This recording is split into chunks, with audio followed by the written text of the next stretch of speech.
Hello and welcome to Gradient's weekly roundup of key business and financial news in Sri Lanka for the week ending 11th February 2022. First, look at the headlines. Finance Minister to revisit India, also seeks Australian support. Reserves fall 24% in January to 2.3 billion. Fuel prices up as Brent Crude reaches 7-year high. 25% surcharge tax bill gazetted to bring in 100 billion in revenue. We will also briefly look at other notable news that made it across to our news desk and wrap up with the capital markets update. In our top story this week, Roshaan, Minister of Finance, will travel to India again next week to finalise financial support from India to Sri Lanka discussed in January. Under discussion is almost $2.4 billion worth of loans, credit lines, swaps and debt moratoriums. Sri Lankan government signed a $500 million credit line with the Export-Import Bank of India to purchase petroleum products in the latest round of financial aid from India. Meanwhile, Sri Lanka is seeking financial support from Australia. The Sunday Times newspaper, quoting Bangla Guru, Minister of Trade, stated that the government is seeking a $200 million credit line from Australia. According to sources, the money is to be utilised to procure lentils, barley and other essential foods. This move follows Sri Lanka's attempts to seek Pakistan's support for a credit line of $200 million to purchase cement, rice and medicines last week. The minister further stated that assistance from Australia and Pakistan would be sufficient to import 6 months of essential goods. Sri Lanka's foreign currency reserves continue to trend lower, as at 8 January 2022, reserves declined to $2.4 billion from $3.1 billion a month earlier, down 24%. Reserves are now sufficient for about a month and a half of imports.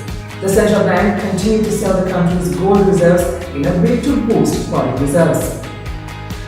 Despite funding and credit lines from regional countries, Sri Lanka continues to face significant economic challenges with a widening trade deficit and nearly $6.8 billion in foreign currency denominated loan obligations to be fulfilled in 2022. On Monday, Lanka Indian Oil Corporation increased its retail selling price for Lanka auto diesel by 3 rupees per litre and petrol octane 92 by 7 rupees a litre.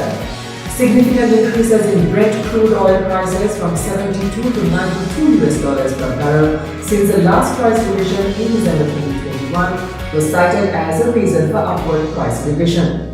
According to LIOC, at current international prices, the company loses 42 rupees per litre of diesel and 10 rupees per litre of petrol. Later in the week, Cabinet co-spokesman alluded that there could be a price hike in Ceylon Petroleum Corporation as a result of high world market prices and the price hike by LIOC. The surcharge tax bill imposing a retrospective one-time tax of 25% on persons and companies with a taxable income of over 2 billion rupees for the financial year 2021 was gazetted in Parliament. The tax aims to raise about 100 billion rupees. According to the Daily FT, the private sector expresses disagreement, considers the tax to be unethical and notes that the country is facing global ridicule of being a nation resorting to tax-retained earnings or reserves. It is also noted such action is against international best accounting standards and practices which Sri Lankan firms comply with. Moreover, they claimed it does not consider capital employed, particularly debt, to earn such profit or the return on investment. In other news this week, 22,412 tourists arrived in the country during the first week of February. As such, the cumulative figure for 2022 is 104,739. The main source market was Russia, followed by India and the UK. Previously, tourist arrivals targeted for 2022 was revised down to 1.1 million from 2.3 million, accounting for the surge in the Omicron variant in major source markets. Further, Flydubai started operating 3 daily flights between Dubai and Colombo 6 days a week. This follows Emirates in January adding 5 more flights to Sri Lanka, offering 26 weekly flights to Colombo. Moreover, the government waived off the annual registration fee of all tourist establishments and individuals listed under the SLTDA for 2022, extending the relief initiated in 2020. According to latest data published by Lanka Property Web's House Price Index, overall selling prices of houses and apartments have increased by 22.5% and 17.7% respectively in the fourth quarter of 2021 from a year earlier, an all-time high for the indices.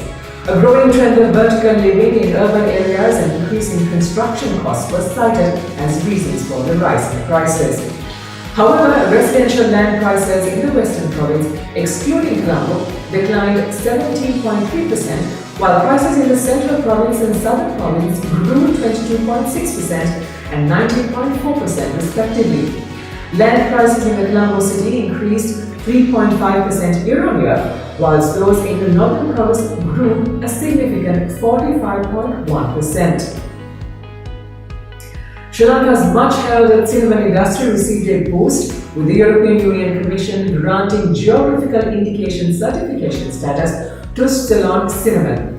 Such status helps to differentiate Ceylon cinnamon in the EU market, serving as a competitive advantage to increase market differentiation, increase revenue, and also allowing for a premium price. According to the Export Development Board, this will increase exports, improve income, and generate more employment opportunities across the cinnamon value chain. Now let's take a look at the weekly movement of the All Share Price Index and the S&P SL20 Index at the Colombo Stock Exchange. Sri Lanka's stock market slipped on Tuesday to its lowest in 2022 on a government proposal to impose a 25% surcharge on groups, companies, and partnerships earning over 2 billion rupees in taxable income for financial year 2021. Foreign sales persisted with 3.5 billion recorded in 2022, whereas net foreign outflows were over 50 billion rupees in 2021. And here's how the rupee performed against the dollar this week. In other market news, the Colombo Stock Exchange is in the process of revisiting the listing rules governing the basis of allotment of shares in an IPO. This is to ensure greater transparency and fairness in allotting shares to applicants by the issuers. The proposed framework is now available on the website for public comments. According to Business Daily Africa, Sri Lanka's LOLC Holdings was given the go-ahead by the Kenyan authorities to purchase Kenya-based Key Microfinance Bank. LOLC is intending to gain 73.29% stake in the microlender for 422 million rupees to its subsidiary LOLC Mauritius Holdings Limited. The go-ahead is pursuant to the subsidiary being made exempt from the country's Microfinance Act, which restricts an ownership limit of 25% for 4 years. And with that, we wind up for this week. Until we see you again next time, thank you for joining.